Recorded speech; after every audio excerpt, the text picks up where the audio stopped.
Minneapolis, Nerdcon stories. I felt it coming like this Edna St. Vincent Millay poem describes it.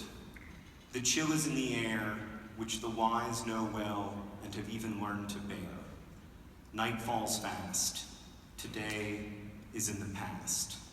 Blown from the dark hill, hither to my door. 3 flakes, then 4 arrive, then many more.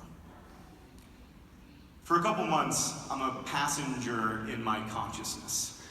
And it's terrifying, in a horror movie kind of way, to be unable to control your thoughts.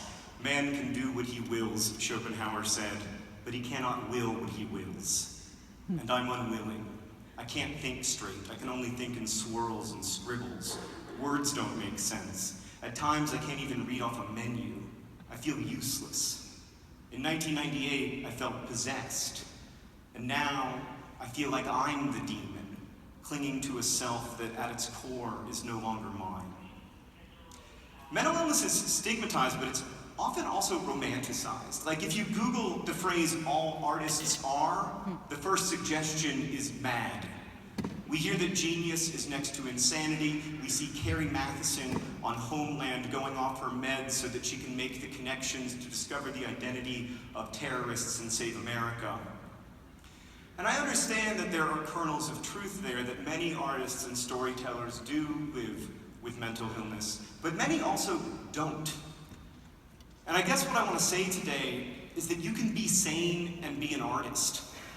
And also, that if you're sick, getting help, although it is hard and exhausting and inexcusably difficult to access in many cases, will not make you less of an artist. So here's the thing.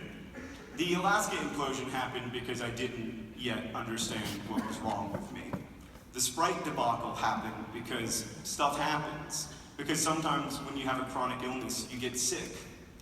And last year happened because I went off my medication to try to write a novel, because I bought into that dangerous romantic lie. And I'm embarrassed to tell you that, but yeah, I hadn't written a book in years. I felt desperate to write something. I blamed my medication. So I decided that to write, I would go off of it. And for the record, I will tell you what I wrote during the Alaska implosion. Nothing. Here's what I wrote during the Sprite debacle. Nothing. And here's what I wrote during the collapse of last year. Literally nothing that made sense. In the end, I feel that romanticizing mental illness is dangerous and destructive, just as stigmatizing it is. So I want to say that,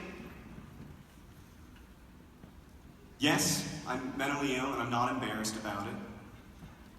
And I also want to say that I've written my best work not when flirting with the brink, but when treating my chronic health problem with consistency and care. Thank you.